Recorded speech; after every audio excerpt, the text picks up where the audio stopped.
ಅಲ್ಪಸಂಖ್ಯಾತ ಸಮುದಾಯದ mass leader ಎಂದೇ ಹೇಳಿಕೊಳ್ಳುವ ಜಮೀರ್ ಅಹ್ಮದ್ ಖಾನ್ ಅವರ ಸ್ಫೋಟಕ ಆಡಿಯೋ ರಾಜ್ಯ ರಾಜಕೀಯದಲ್ಲಿ ಸಂಚಲನ ಮೂಡಿಸ್ತಾ ಇದೆ.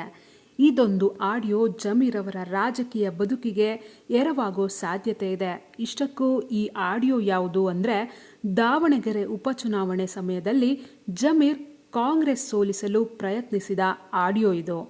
ಇಷ್ಟಕ್ಕೂ ಜಮೀರ್ ಅಹ್ಮದ್ ಖಾನ್ ಈ ಆಡಿಯೋದಲ್ಲಿ ಏನು ಹೇಳಿದ್ದಾರೆ ಅಂದರೆ, ಕಾಂಗ್ರೆಸ್ ಸೋಲಿಸಬೇಕು ಅನ್ನೋ ಸಂದೇಶವನ್ನು ಜಮೀರ್ ಕೊಟ್ಟಿದ್ದಾರೆ. ದಾವಣಗೆರೆಯ ತನ್ನ ಬೆಂಬಲಿಗನ ಜೊತೆ ಫೋನಲ್ಲಿ ಮಾತಾಡಿರುವ ಜಮೀರ್, ಮುಸ್ಲಿಂ ಮತದಾರರು ಮತದಾನದ ದಿನ ಹೊರಗೆ ಬರದಂತೆ ನೋಡ್ಕೊಳ್ಳಿ. ಅವರೇನಾದರೂ ಮತದಾನಕ್ಕೆ ಬಂದಿದ್ದೆ ಆದರೆ ಅವರಿಗೆ ಕಾಂಗ್ರೆಸ್ಗೆ ಮತ ಹಾಕಿ ಅಭ್ಯಾಸ.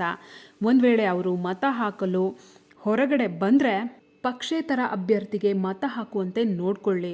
ಅದರಲ್ಲೂ ಆ ಸಾದಿಕ್ ಪೈಲ್ವಾನ್ ತನ್ನನ್ನು ತಾನು ದೊಡ್ಡ ಲೀಡರ್ ಅಂತ ಅಂದ್ಕೊಂಡಿದ್ದಾನೆ.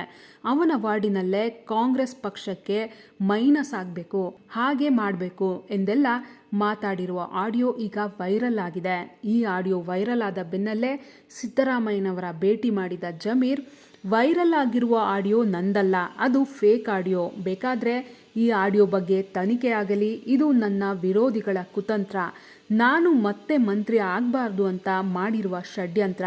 ನಾನು ಈ ಬಗ್ಗೆ ಯಾವುದೇ ತನಿಖೆಗೂ ಸಿದ್ಧನಿದ್ದೇನೆ ಅಂತ ಸಿದ್ದರಾಮಯ್ಯನವರಿಗೆ ಹೇಳಿರುವ ಜಮೀರ್, ಈ ಆಡಿಯೋ ಕಾರಣಕ್ಕೆ ಮಂತ್ರಿ ಸ್ಥಾನ ಕೊಡದೆ ನನಗೆ ವಂಚಿಸಬಾರದು ಅಂತ ಅವಲೊತ್ತುಕೊಂಡಿದ್ದಾರೆ.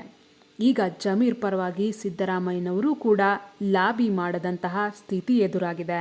ಕೆ.ಸಿ. ವೇಣುಗೋಪಾಲ್ ಏನಾದರೂ ಜಮೀರ್ ಕೇರಳ ಚುನಾವಣೆಗಾಗಿ ಕೆಲಸ ಮಾಡಿದ್ದನ್ನು ಪರಿಗಣಿಸಿದ್ರೆ ಮಾತ್ರ ಜಮೀರ್ ಬಚಾವಾಗ್ಬೋದು. ಆದರೆ ಸದ್ಯಕ್ಕೆ ಅಂತಹ ಲಕ್ಷಣ ಗೋಚರಿಸ್ತಾ ಇಲ್ಲ. ಜಮೀರ್ ಬದಲು ಜಮೀರ್ ಹೇಳಿದ ಅಲ್ಪಸಂಖ್ಯಾತ ನಾಯಕರಿಗೆ ಮಂತ್ರಿ ಸ್ಥಾನ ಕೊಟ್ಟರೆ ಹೆಚ್ಚು ಎಂಬ ಅಭಿಪ್ರಾಯವಿದೆ. ಅಲ್ಪಸಂಖ್ಯಾತ ಸಮುದಾಯದಿಂದ ಯುಟಿ ಖಾದರ್, ತನ್ವೀರ್ ಸೇಠ್, ಸಲೀಂ ಅಹಮದ್, ರಿಜ್ವಾನ್ ಅರ್ಷದ್ ಅವರಿಗೆ ಸಚಿವ ಸ್ಥಾನ ಸಿಗುವ ಸಾಧ್ಯತೆ ನಿಚ್ಚಳವಾಗಿದೆ. ಒಂದು ಆಡಿಯೋ ಕಾಂಗ್ರೆಸ್ ಪಕ್ಷದಲ್ಲಿ ಜಮೀರ್ ಭವಿಷ್ಯವನ್ನೇ ಮುಸುಕು ಮಾಡಿದೆ.